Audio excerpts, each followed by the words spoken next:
Assalamualaikum warahmatullahi wabarakatuh. Halo anak soleh dan soleha, bagaimana kabarnya hari ini?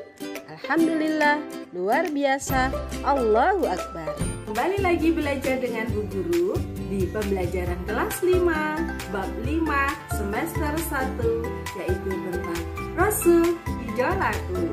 Submateri memahami kisah keteladanan Nabi Daud alaihissalam. Adapun tujuan pembelajaran kali ini, yang pertama, anak-anak dapat meyakini kebenaran kisah keteladanan Nabi Daud alaihissalam.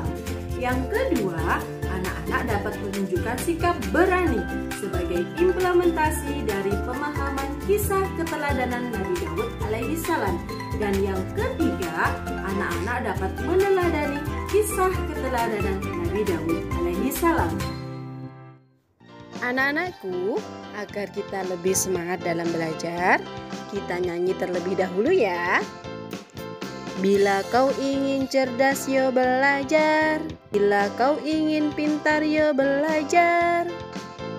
Bila kau ingin cerdas, bila kau ingin pintar, ayo giat belajar dan berdoa.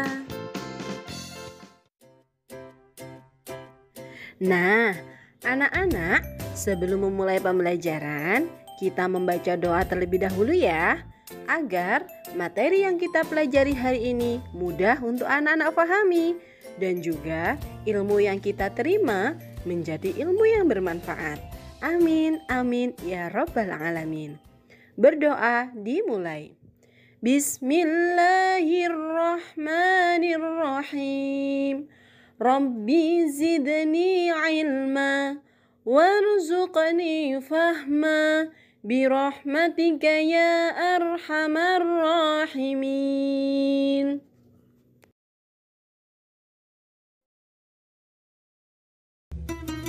Anak-anakku yang solih dan solihah, mari kita belajar kisah keteladanan Nabi Daud alaihissalam.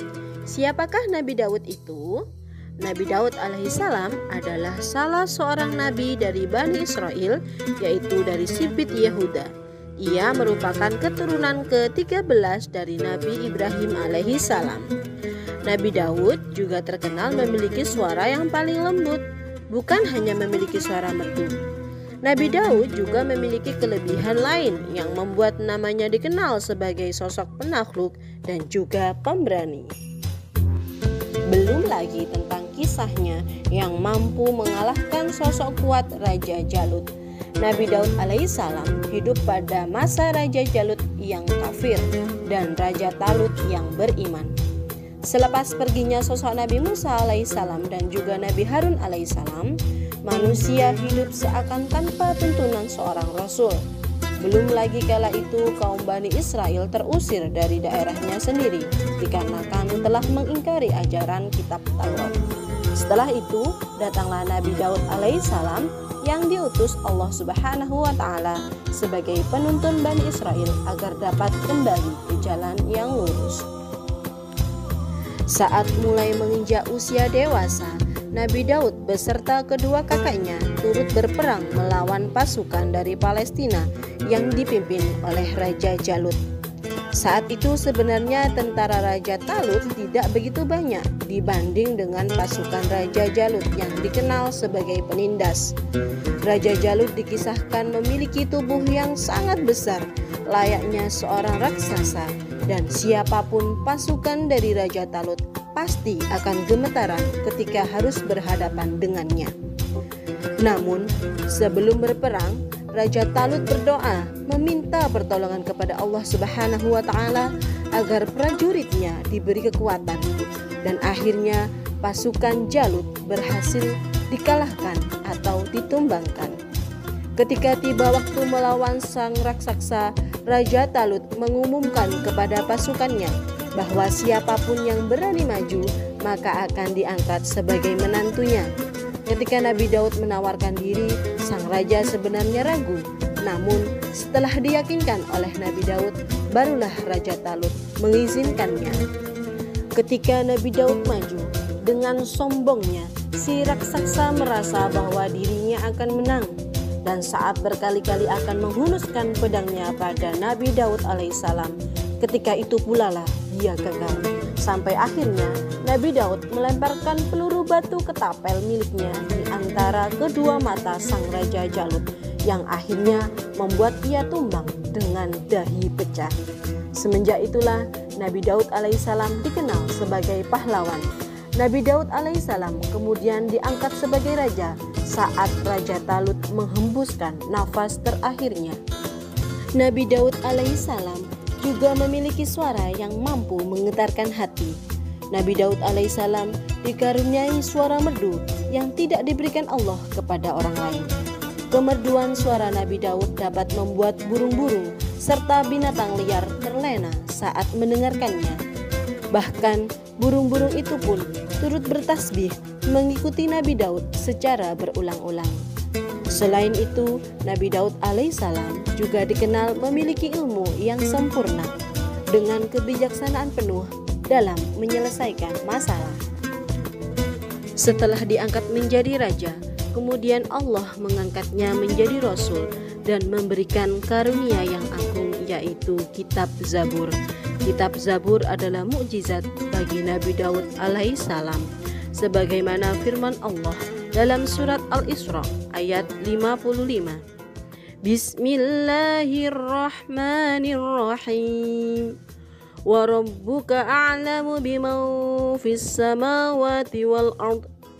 Walaqad faddalna ba'dan nabiyyina 'ala ba'din wa atayna Dawuda zabura.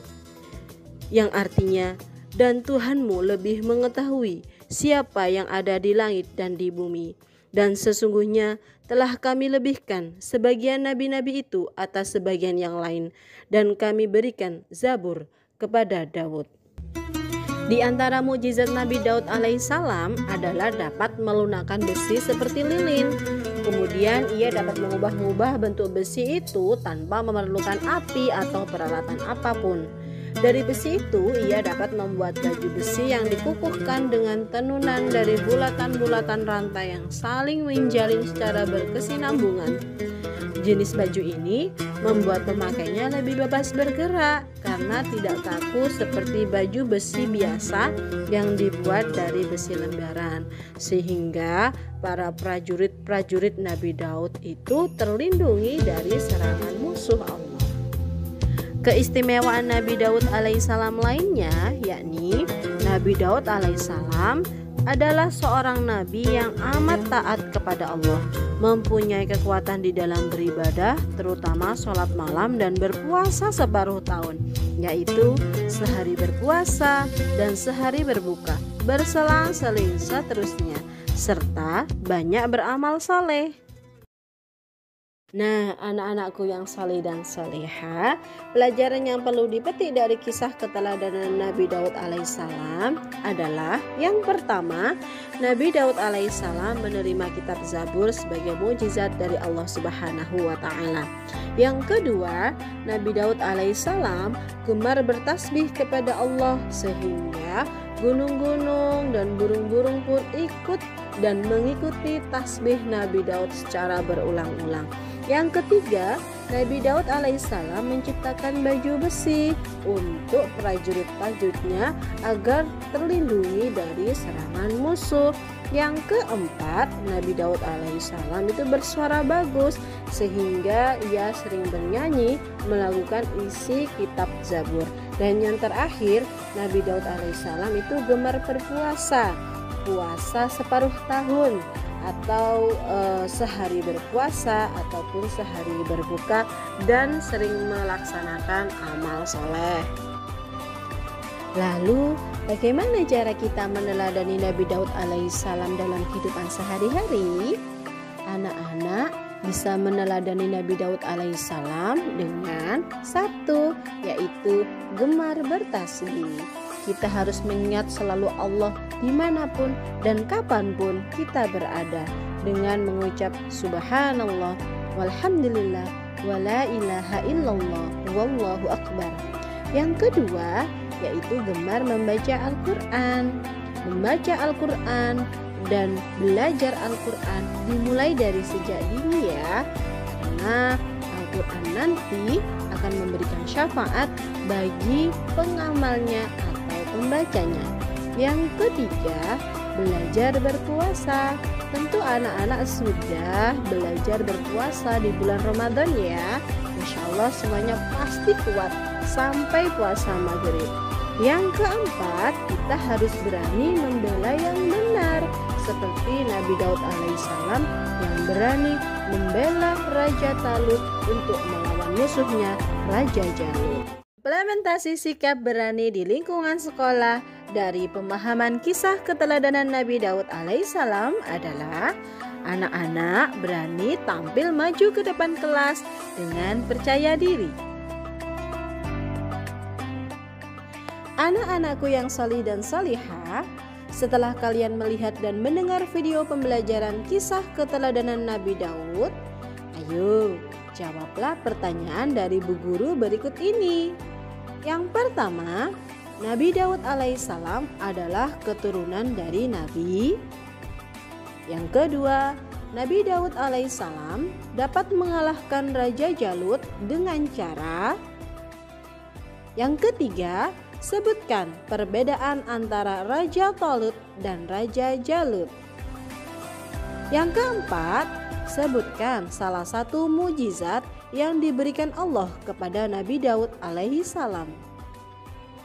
Dan yang kelima, sebutkan 4 keteladanan Nabi Daud alaihissalam. Demikian yang dapat Bu Guru sampaikan. Semoga bermanfaat bagi anak-anakku semuanya. Sampai jumpa di video pembelajaran selanjutnya. Saya akhiri.